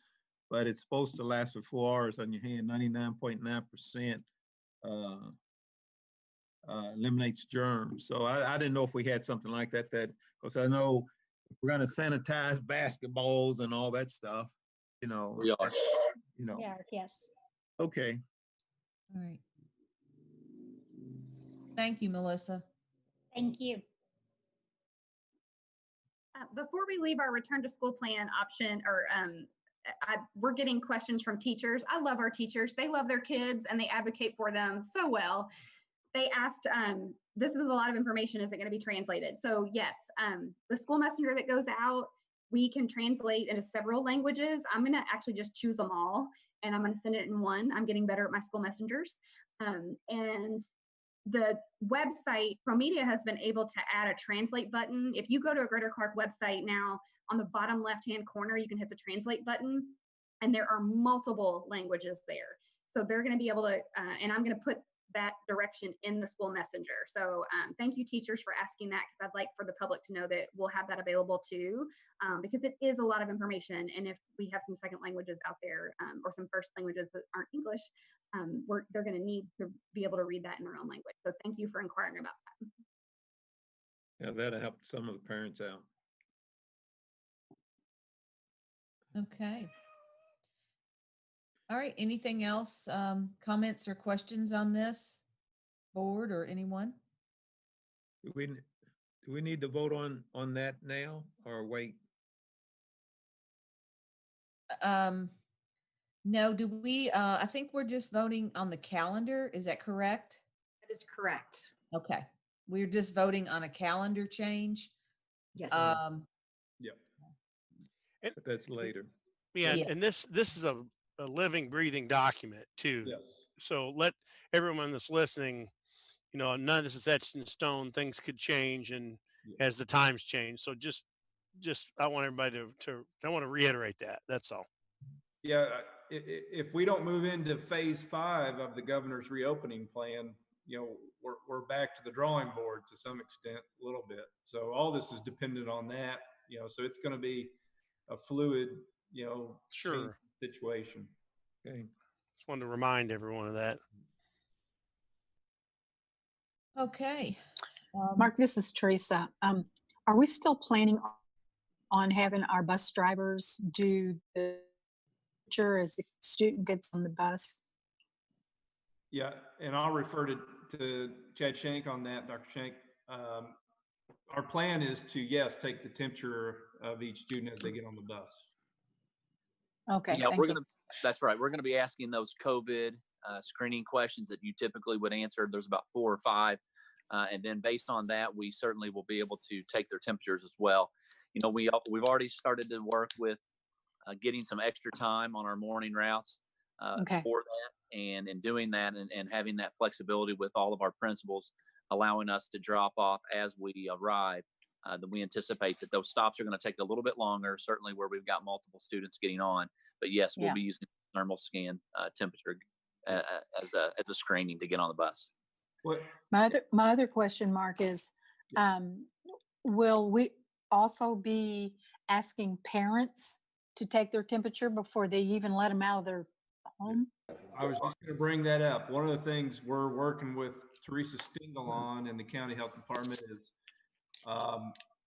we're going to survey parents, and if they don't have a thermometer at home, we're going to try to make sure they get a thermometer so that they take their child's temperature the night before school, the morning of school, and if they have a temperature, then they need to keep them home. And obviously one of the things that we're going to have to adjust is attendance. We're going to have to look at attendance differently because of that, but we hope that our parents do a lot of their own screening at home. And if they don't have a thermometer, we want to purchase some with our CARES Act money and make sure that every house has a thermometer that they can check their child.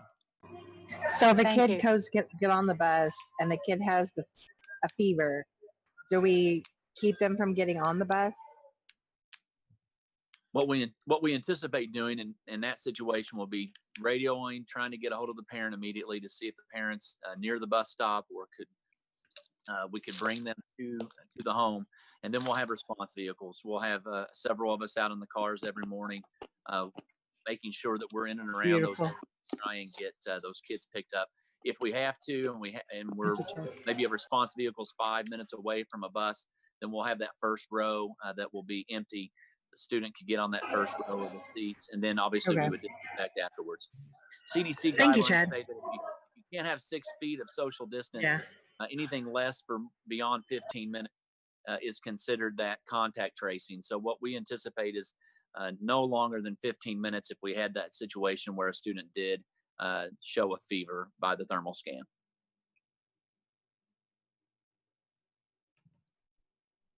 Thank you so much. Okay. Anything else? All right, thank you all so much. Can't even imagine how much work you all have done and how much we appreciate it. Thank you. All right, next item is approval of the consent agenda. Madam President, I move that we approve the consent agenda as submitted. Thank you, Ms. Hutchinson. Thank you, Dr. Clayton. Any questions, comments about anything on the consent agenda?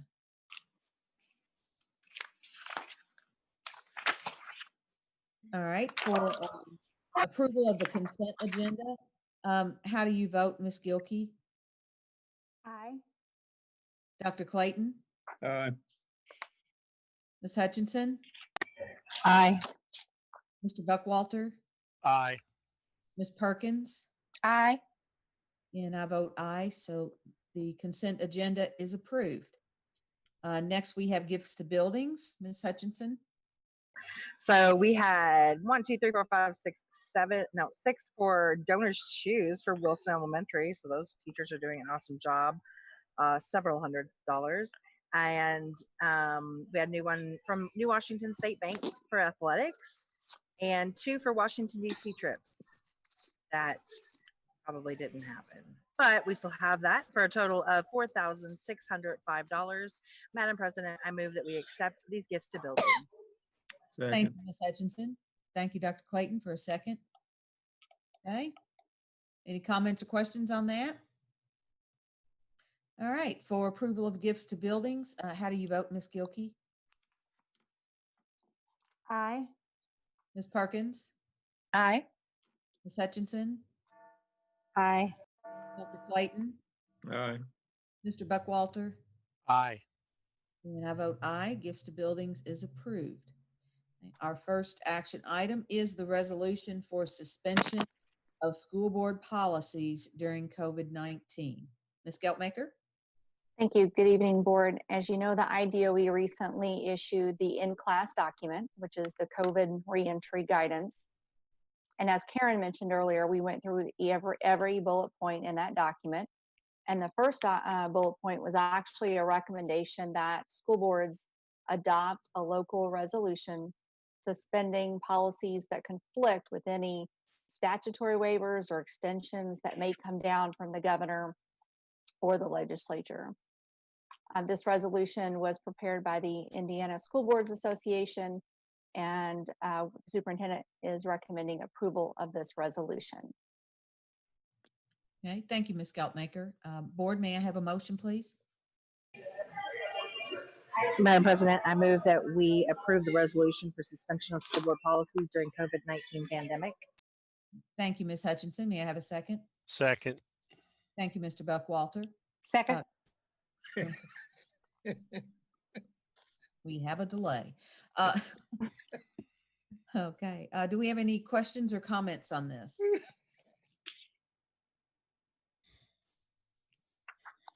Okay, for approval of the resolution for suspension of school board policies during COVID-19, how do you vote, Ms. Gilkey? Aye. Ms. Perkins? Aye. Ms. Hutchinson? Aye. Mr. Buckwalter? Aye. Dr. Clayton? Aye. And I vote aye. This resolution is approved. Next, we have the Spring Hill Elementary and Maple Elementary closing / possession extension. Ms. Geltmaker? Thank you, board. Back on December 18th of 2018, the board approved the sale of both Maple Elementary to Bethel AME and Spring Hill Elementary to Community Action of Southern Indiana. When we signed the purchase agreement, we anticipated closing by July 1st of this year, with possession to take place no later than July 1st. We've been working diligently with both Community Action and Bethel to schedule the closings, but we ran into a few unexpected delays, nothing major, but we do not anticipate being able to close by July 1. With Spring Hill, we found that there are 14 parcels, numbers associated with Spring Hill. And there are not just 14 deeds that correspond with those parcel numbers. There are 18 deeds due to sell-offs that have occurred through the years. So the title closing company is requiring that there be a survey conducted so that they can make sure they have the correct legal descriptions for these deeds. And the survey is likely not going to be completed prior to July 1. With Maple Elementary, we're working with Bethel AME to finish up on some minor repairs to the property, such as we have a couple of dead trees that pose a hazard, and we're going to take care of taking those trees and limbs down. And again, it's unlikely that we're going to be able to finish up some of those repairs that we've been working on by July 1. So these amendments will allow us and Cassie and Bethel to close and transfer possession after July 1. Both buyers have provided in writing that they are in agreement with this extension as well. Superintendent's recommending approval of amending the purchase agreements to allow for an extension to the closing and possession.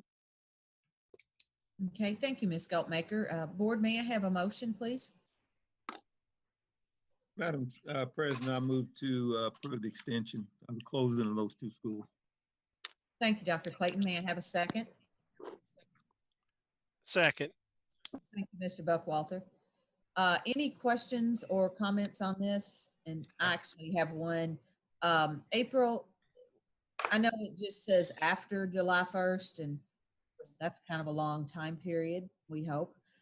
And do we have any idea what time frame we're talking about? Are we talking 30 days, 60 days, probably, or? Sure. With Spring Hill, as of today, I was told it would be about 6 weeks for the survey to be completed and to close. With Maple, we are looking at mid-July. Okay. All right. Thank you very much. Sure. April, who's doing the survey, and do we have any idea how much that's going to cost? Sure. So Blankenbecker's providing the survey, but that's actually the buyer's Okay, cost. that's what I thought. I was just going to be sure. All right, that's what I need to know. Okay. Thank you. Sure. So we don't have to close the same time on these schools. We can do those individual closings, correct? That's correct. They're not dependent on each other. Okay, Dr. Stank, if you're still in, what are you looking at completion on Maple? I'm sorry. Chad? Talking to Chad. Oh, I can. Yeah, I think, we met with the tree guy today. He's going to be there on Friday or Monday at the latest to take those 2 dead trees out. I talked with Todd Givens earlier today and Kathy Lynch. We've got those multiple work orders. Many of them have been already completed. About the only thing left, we're going to insulate a few of the return lines from the HVAC lines on the roof. And then we've got some paint chips that we are going to be chipping away and then painting over those areas. Really, that's it as far as the working document that we've all agreed to as of late last week. Okay, thank you. Thank you. Okay, anything else? All right. As to the approval of the Spring Hill and Maple closing extension, how do you vote, Ms. Gilkey?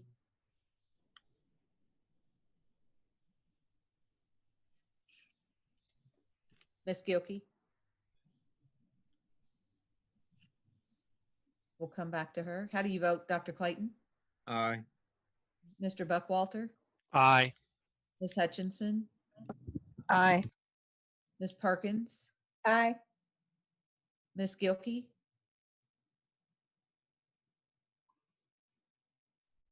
I don't see her on my list. I don't see of her either. participants. okay. I think she She's got off. off. I Yeah. vote Not a lot. aye. We have 5 votes still left, so we're good. Wait, hold on, please, she's trying to get back in. Oh, okay, gotcha.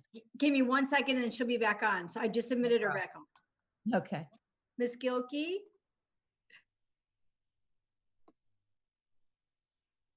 Okay, there's Ms. Gilkey. She's back. Okay. Can you hear us, Christina? I can. I'm sorry. Okay. I don't know what happened. I You're okay. apologize. You're all right. We are voting on approval of the Spring Hill and Maple closing extension. Aye. Okay, thank you.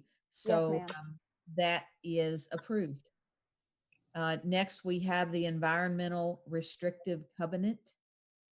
All And- right, so yes, board, last summer, Greater Clark School Board approved the environmental restrictive covenant on behalf of the Indiana Department of Environmental Management. This restrictive covenant restricts any use of the underground water located at our Fetter Center.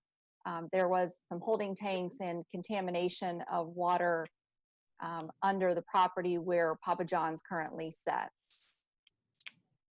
So just to kind of bring you up to speed, the board did approve that covenant last year, and just this month, the IDEM returned that restrictive covenant back to the Antia group with some changes. The changes do not affect the conditions of the original covenant. This was actually just some changes to the numerics for addresses, the IDEM numbers, and the contact person. So superintendent's recommending approval of the revised environmental restrictive covenant as presented. Thank you, Ms. Geltmaker. Board, may I have a motion, please? Madam President, I move that we approve the recommendation of superintendent of the environmental restrictive covenant. Thank you, Dr. Clayton. May I have a second? Second. Oh, thank you, Ms. Gilkey. All right. Any questions or comments on this item? I remember this from last year, so I don't know if I understand it any better, but I do. It means you can't drill for any water under there and drink it. And just as a reminder, that wouldn't happen. The water is delivered through Indian American Water Pipeline, but this is just to protect that, yes. Okay. Okay. So for approval of the environmental restrictive covenant, how do you vote, Ms. Gilkey? Aye. Ms. Hutchinson? Aye. Mr. Buckwalter? Aye. Dr. Clayton?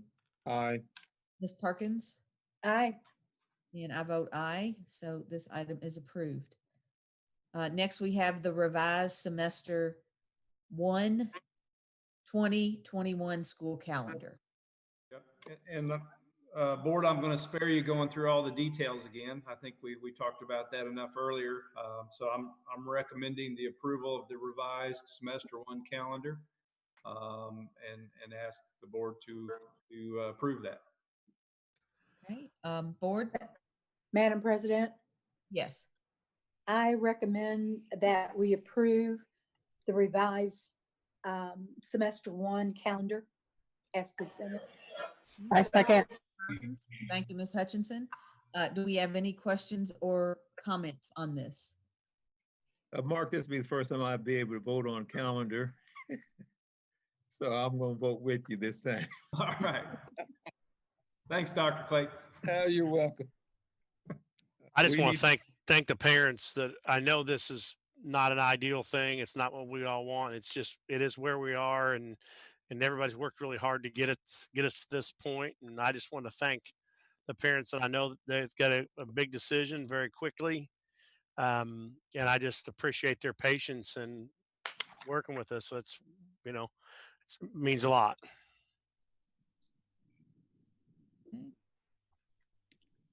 Anyone else? Okay, for approval of the revised semester 1 2021 school calendar, how do you vote, Ms. Gilkey? Aye. Ms. Perkins? Aye. Mr. Buckwalter? Aye. Ms. Hutchinson? Aye. Dr. Clayton? Aye. And I vote aye. The revised calendar is approved. Next, we have the textbook adoption for reading, language arts, elementary and middle school. Yes, board.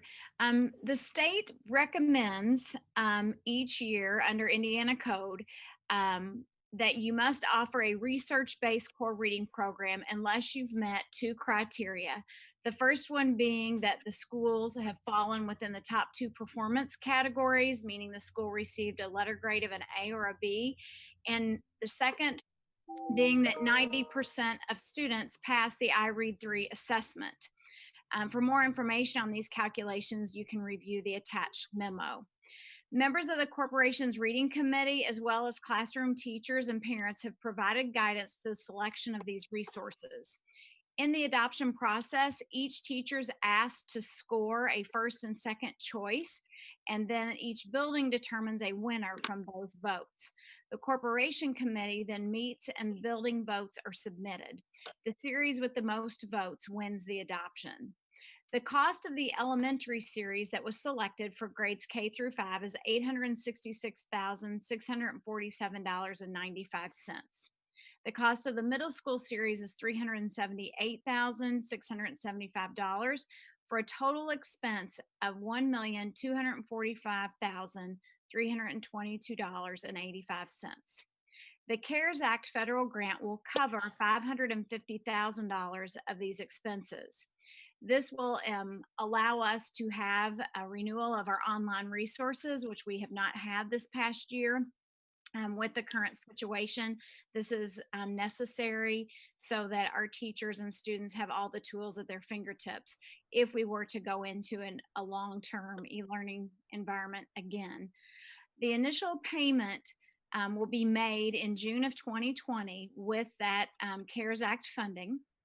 And the remaining balance of $695,322.95 will be paid from the textbook rental fund in 2 additional payments in January of 2021 and the final payment in January of 2022. And those payments are outlined in the table below. Okay, thank you, Dr. Hartledge. You're welcome. Board, may I have a motion, please? Move to approve. Okay, thank you, Dr. Clayton. May I have a second? Second. Thank you, Ms. Perkins. Any questions or comments on the textbook adoption? I have a question. You said we're getting 550,000. Well, we were actually allocated $1.6 million as part of the relief fund from the CARES Act, but we have determined that $550,000 of that money will be used for this purpose. Okay. So what does that translate into for book rental cost? Those will remain, they will continue to be brought to you each year as we've done in the past. Okay. I don't think they'll change a whole lot. I mean, we don't have the exact figure yet, but I don't believe that it's going to be a huge change in terms of cost or fees. No, we didn't anticipate that with this new adoption. Okay.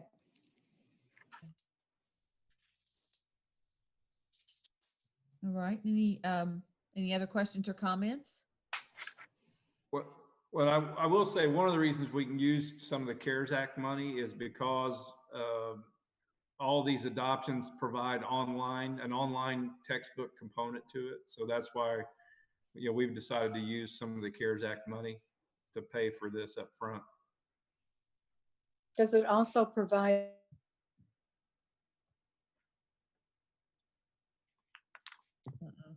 Lost her. We lost you. Hmm? We Did you lost get you. me? Yeah. Uh-huh. We didn't hear what you said, Ms. Perkins. Oh, I'm sorry. And I didn't hear what you all said. My question was, does this adoption also include hard copies of books of reading material for the classroom? Yes, there's a limited amount of those that come with it, and also the resources that are consumable, but it does come with hard copies as well. Typically a class set, you know, for each team. Okay, thank you. For high school and the elementary there's more consumables as part of that, and there's tons of guided leveled reading books that come with it. So each level it varies. Okay, let me ask the question, because I was looking at the math on this. We're gonna pay, it comes out to $1,245,000, right? $322.95, right? Yes. Okay. Now we're gonna pay June 500,000, and then January we're gonna pay 372,662, right? Yes. And then January of 2022,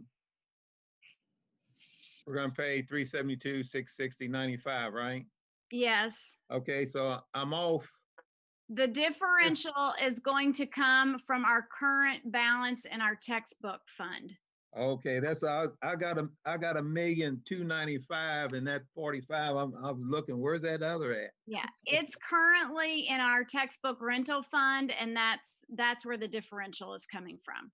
Okay, so that actual total is for the new portion, and it's not figured in what's still owed, correct? Correct. Okay, thank you.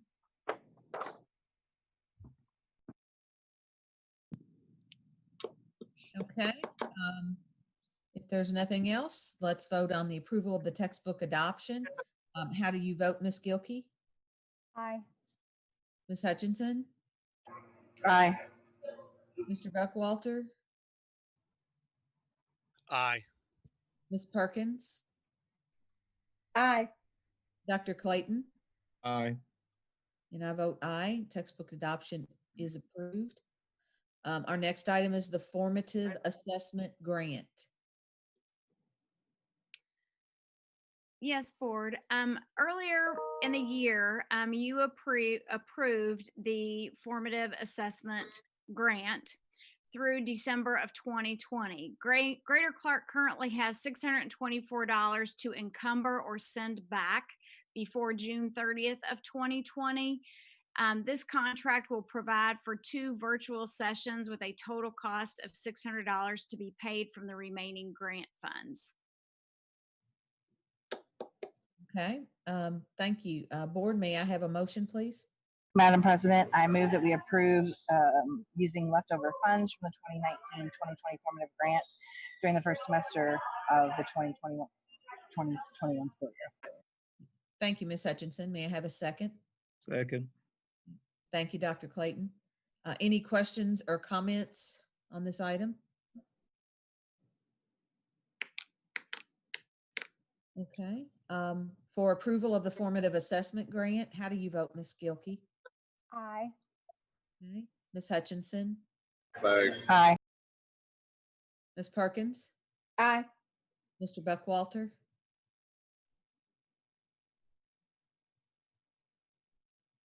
Mr. Buckwalter? Dr. Clayton? Aye. Do we know what's happened to Mr. Buckwalter? He's there. Yeah, He's Buck. trying to talk. What you saying, Buck? He's saying aye. He's shaking his head, saying aye. That's aye for Buckwalter. Thumbs up. All right. And I also vote aye, so the formative assessment grant is approved. And next we have the elementary athletic handbook. Hello again, board.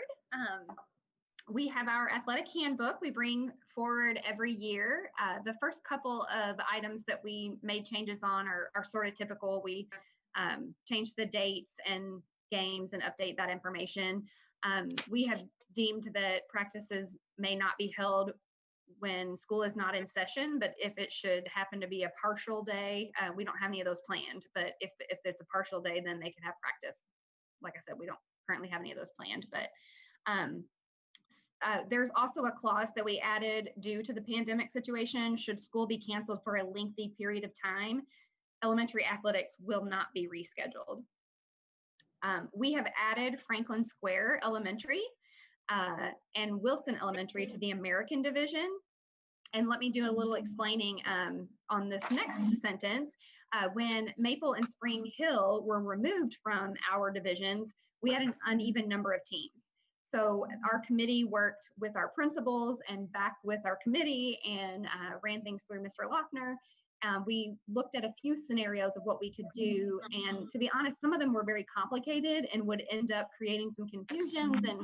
And even with the best of intentions, the perception of like why certain teams would do something a certain way, it just would have been confusing.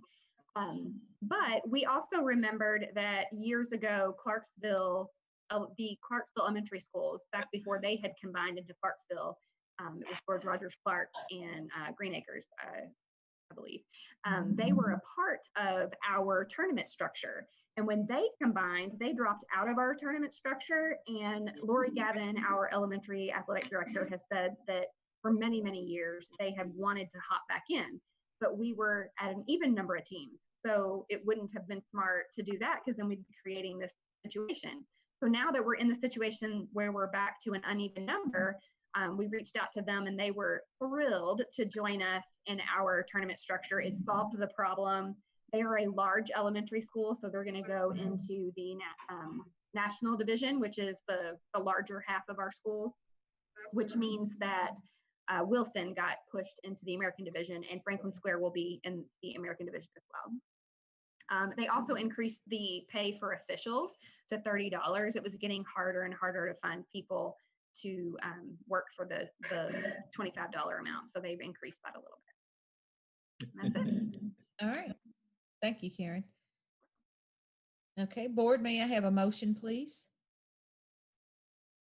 Madam Chair, I move that we approve the athletic handbook for elementary schools as revised.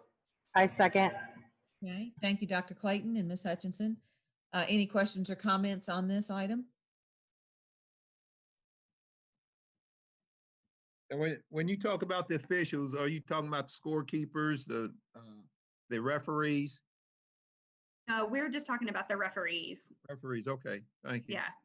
Typically at the elementary level, that's service hours or parent volunteers. Okay. All right, anything else? Call for All the right. vote. Pardon? Never mind. Okay, on approval of the elementary 2021 athletic handbook, how do you vote, Ms. Gilkey? Aye. Ms. Hutchinson? Aye. Perkins? Aye. Mr. Buckwalter? Aye. Dr. Clayton? Aye. Okay, and I vote aye, so this item is approved. Next, we have the secondary athletic handbook. Thank you, Board. As Ms. Wesley said, each year we bring the athletic handbooks for your approval to reflect any of the revised policy changes. So tonight I have the secondary athletic handbooks. The high school athletic handbooks received minor adjustments to language related to lettering requirements, parent communication, and also the hazing policy. The middle school handbooks received some additional language related to the sign-in process at an athletic event and the spectator expectations, both of which aligned more closely to the the high school athletic handbook language. Okay, thank you, Melissa. Board, may I have a motion, please? Madam President, I move that we approve the handbooks for middle school and high schools with the revisions as submitted. Thank you, Ms. Hutchinson. May I have a second? Second. Thank you, Mr. Buckwalter. Any questions or comments on this? I have a question. The, am I understanding that our high schools all have different handbooks and also our middle schools? For athletics, we have a middle school athletic handbook that all of our middle schools abide by, and for the high schools, they all use the same athletic handbook. When we get into the secondary handbooks on the next action item, there is consistent language between those, but each building does have their own handbook. But this is just the athletic piece at this point.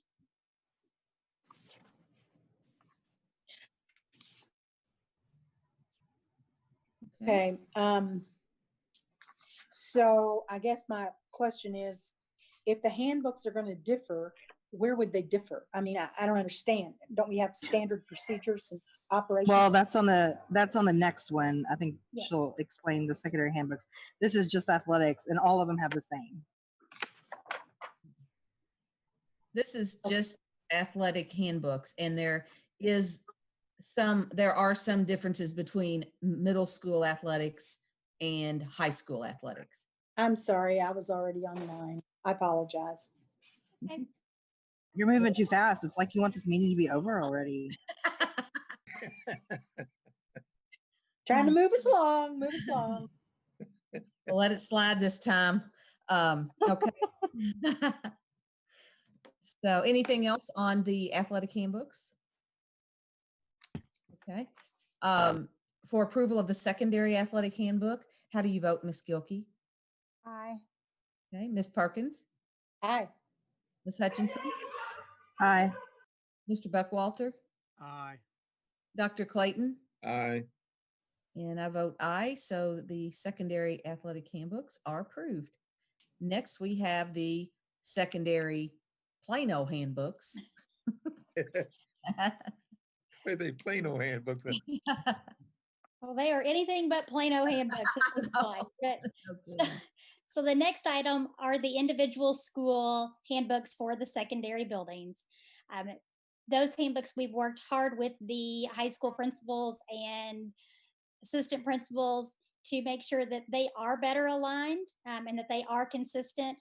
So to answer Ms. Perkins' question from the last item, the majority of places that they differ are things that are school specific. What time do your doors open? What does your lunch periods look like? This was my first time doing the secondary handbook. So you will see that on that list of changes, there are some additions where some buildings had certain policy language in their handbook, but other buildings did not. So that's why the list was a little bit more extensive than what they were in the athletic handbooks. And that was really to try to be consistent with all of those policies covered building by building. So if you see an addition, for example, of the drugs, tobacco, and alcohol section in one high school, but not in another, that's because that other high school already had that section. So again, just trying to clean those up and be consistent. So again, those major changes were highlighted and they are listed. We did add additional language regarding the absenteeism policy and some sick at home language related to COVID. I fully expect that as we continue to make this fluid plan with our return to school, that we may be back here with you asking for approval of an addendum in order to add as those things possibly change. Okay. Okay. Thank you, Melissa. Thank you. Okay, on the secondary handbooks, board, may I have a motion, please? Move to approve secondary handbook. We already did that. Didn't we already do that or no? No. Yeah. Oh, sorry. What? Yeah. No, we didn't. Go ahead, Okay. boss. Why did we have discussion? Oh, okay. I move to approve the secondary handbooks as they were submitted here. Thank you, Mr. Second. Walter. May I have a second? Okay, thank you, Dr. Clayton. So any questions or comments on these secondary handbooks? I have a question. Any of these policies at the school, will Neola or some of those changed by Neola if we've got something written wrong? If it's written in the handbook incorrectly, April has reviewed all of the handbooks also, so we've tried to make sure that all that policy language aligns with our board policies and the Neola policies. Okay, thank you. That's correct. I do review those each year, and I work with this year Kim and Melissa and Karen as well. But also I cross-check the statutes and update them if there are changes in the statute each year as well. Thank you. Sure. Any other questions or comments? For approval of the 2021 secondary handbooks, how do you vote, Ms. Gilkey? Aye. Ms. Perkins? Aye. Ms. Hutchinson? Aye. Mr. Buckwalter? Aye. Dr. Clayton? Aye. And I vote aye that these are approved. Next, we have an agreement for the E-rate services for 2021 with AdTech. This is my last item for the evening. So what I'm requesting on this item is the approval of the agreement for E-rate services through AdTech. AdTech has handled all of our E-rate filings for at least the last 10 years. Their partnership helps us be compliant with all federal guidelines for obtaining E-rate reimbursement on eligible services, which include our internet and our phone and our cellular services. It really helps us maintain those federal guidelines. Thank you, Melissa. Madam President, I move that we approve the agreement of the E-rate services for the fiscal year of 2021 with AdTech. Thank you, Ms. Hutchinson. May I have a second? Second. Thank you, Mr. Buckwalter. Any questions or comments about this? Okay, for approval of the agreement for E-rate services for 2021 with AdTech, how do you vote, Ms. Gilkey? Aye. Ms. Hutchinson? Aye. Ms. Perkins? Aye. Dr. Clayton? Aye. Mr. Buckwalter? Aye. And I vote aye. This item is approved. And finally, we have the Transportation Service Center construction project. Okay. Good evening, board.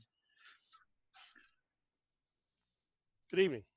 Good evening. Upon consultation and verification of all of our processes, we are recommending on behalf of Mr. Loeffner the approval of the lowest and most responsible bid for the Transportation Service Center. And we're asking that that low bid and responsible bid be awarded to the Jacobs Group General Contractors in the amount of $2,730,588. The Jacobs Group possesses all the required documentation and certification that the school board desires. Okay, thank you, Chad. Board, may I have a motion, please? Madam President. Madam President. Yes, that's me. I was waiting for you to acknowledge me. I recommend approval of awarding the bid for the Transportation Service Center, which is much needed, to Jacobs Group General Contractors. I second. All right, thank you, Ms. Perkins and Ms. Hutchinson. Any questions or comments on this? Thank you, April, for all your hard work on this. Really? Thank you. Okay, anything else? Okay, for approval of the Transportation Service Center construction project to the Jacobs Group General Contractors, how do you vote, Ms. Gilkey? Aye. Dr. Clayton? Aye. Mr. Buckwalter? Aye. Ms. Hutchinson? Aye. Ms. Perkins? Aye. And I vote aye, and this item is approved.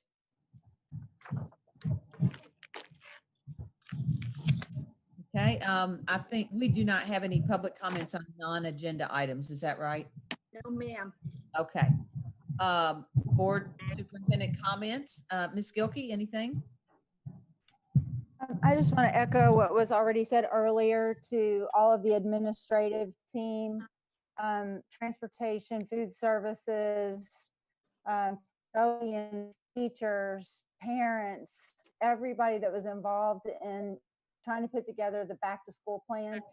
I know it had to have been a tremendous amount of work and long hours and lots of debates. So I just want to say thank you, and I'm very proud of the plan that you all have put together. Thank you, Ms. Gilkey. Ms. Perkins? Yes, ditto to what Ms. Gilkey just said. I've sat on a couple of committees that had to make some decisions and, recommendations, and it was very difficult because there were always a what ifs. And I think we can guarantee our public that this has been vetted very carefully, and we're in it for the kids and our teachers, and I think we're presenting a good plan. The other thing is the young man who played the music at the very beginning of our board meeting. His name is Genesis, and he will be a senior at Jeff High this year, and he lives with his grandmother, and music has been very important in his life. And I'm very glad that we were able to show his song that he wrote and arranged. Of course, it's an arrangement of an original song, not his song. And I do know that he is taking private, or he's taking lessons from the director of the U of L music. And hopefully this young man, music will take him where he wants to go. I'm very proud of him. Thank you, Ms. Perkins. Mr. Buckwalter? I'm just happy things worked out tonight and parents are understanding, and we've all seemed to move on to another step. So I'm grateful for that. And that's all I have to say. Thank you, Mr. Buckwalter. Ms. Hutchinson? Just thanks to everybody who worked on that plan. I'm really proud of Greater Clark with our e-learning, with this plan. I feel really good about it. And I know I want to say to Mark Felix, thank you for speaking. And I say that I know that we, to teachers, to parents, to students, as this grows. We got about half of that. Thank you, Ms. Hutchinson. That was enough. That was good. Dr. Clayton? First off, I would like to say, Christina, you did a good job by speaking, and your lips wasn't moving, so that was pretty good. Hold on just a second. Okay. I would like to thank the over 300 people that tuned in this evening to see this board meeting, to know that we do take this very serious and ask questions. I want to thank the administration for all their hard work. You know, sometimes you can say, well, that's what you get paid for, but basically being ahead of the game, on top of the game, is a lot better than being behind the game. So I want to thank you for being out front so our parents will know what's going on. And thank you, board members, for all your questions tonight, although you were sort of quiet. Thank you, Dr. Clayton. Again, I want to say thanks, and I generally don't say anything on some of the Facebook groups, but these teachers were talking about from different places in Indiana, just, you know, does anybody know what's going on with your school system? We haven't heard anything. And, you know, I just had to do a little bragging and say, well, you know, our committee has been working and they've met 3 times, and, you know, we have this and we have that. And some people were saying, where's your school system? Yeah, I saw that. Any of that. So it was nice to be able to kind of do that, just to say, hey, we're on the map, and, you know, we're trying to do everything we can when there's a situation where there are no real answers, and realizing that the kind of team we have, the problem solvers that you all are. I know this must be difficult for y'all to not be able to actually solve a problem, knowing that whatever solution you come up with, there could be a what if. And so I appreciate your all's patience with this whole situation as well. Thank you very much. Madam President, I forgot something. I'd like to wish our board member who's not here tonight, Bill Hawkins, he's a little under the weather, and I hope he feels better soon. Thank you, Mr. Perkins. Madam President, Oh my gosh. You know, I love that term. Anyway. you know, no, basically, where I was laughing, I forgot what I was going to say, but I would like to Can't have laugh and talk at the same time. I would like to have some type of meeting where that we can discuss openly. There's some people serving on committees, and I did some research. I talked to Mr. Buckwalter, but I did some research. There's some committees that people are serving on, and they're not being compensated for it. And I think we need to look at that. It's allowable under the state statute, but I think when people are doing monthly meetings at groups, I think they ought to be compensated for it. Doesn't affect me, but I know there's some of you doing some things that you should be compensated for. Thank you, Dr. Clayton. Did you get paid tonight, Dr. Clayton, for being the guard in the middle of the road there? No, but I did hear that accident. I wonder what was going on. Then I heard the Elks had burnt down. And I said, my goodness, we had a lot going on over here today. Right. Okay, Well, young lady that had to crash, ran into the trees. I think she's okay. She told the police she was only doing 20 miles an hour, but I tell you what, it didn't look like 20 miles an hour to me in that curve. Mm. Oh, but she wasn't hurt, so that's a blessing. Mr. Loeffler? No, I want to also thank, the cabinet, the old sports saying, you're only as good as the team around you. And I feel like I have a great team of people to work with, and work through this whole situation with. And so I want to thank them also. I think, we've put together plans here that, the best we can. We're going to try to start school the best we can. We're going to try to keep kids and staff safe the best we can. And also still be mindful of that we have to be flexible, and things could change and we will. So I just want to thank, the cabinet, the people that sat on the committee, board members that were on the committee, and parents and the Teachers Association. Even though there were some that maybe didn't agree with some things, everybody was at least agreeable, and we had good discussions, and we're able to at least come to a decision where we can make a plan. So that's a good thing for our district, I think. Okay, thank you, Mr. Loeffler. Thank you, Renee and Jorge. Yes. Else who's on here tonight. I would like to, our last item is adjournment. No, Mrs. Madam President. Wait, Ms. Hutchinson, Ms. Fitzpatrick, you have a statement to read?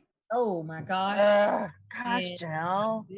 Oh my gosh. I mean, Ms. Fitzpatrick. And I'm going to try to find that on my email right now. Bless her heart. Yeah, I'm sorry. Did you resend that? Yes, Renee? I did. Yes. Well, let me see here. And well, I'm not seeing it. Hold on. While she waits, I have a joke. Read your emails. No. Wait, I have a joke while she's looking for that. A pirate goes to the doctor and he says, "Arr, doctor, I got these moles on me back." And the doctor looks and he says, "There be 9." And he says, "I think you better look again because I think there be 10." Get it, benign?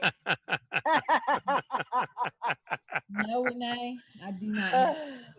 Oh, we forgot to thank Laura for being on here all night and just listening the entire time. Right. You're welcome, Laura. I mean, thank you. Okay. I only have that one joke, so did you find it? Yes, I'm sorry. I need to make an announcement. And as your board president, I'd like to announce that we have completed the annual performance evaluation of Mr. Loeffler. Mr. Loeffler's evaluation was based on the evaluation tool developed by the Indiana School Board Association and the Indiana Association of Public School Superintendents.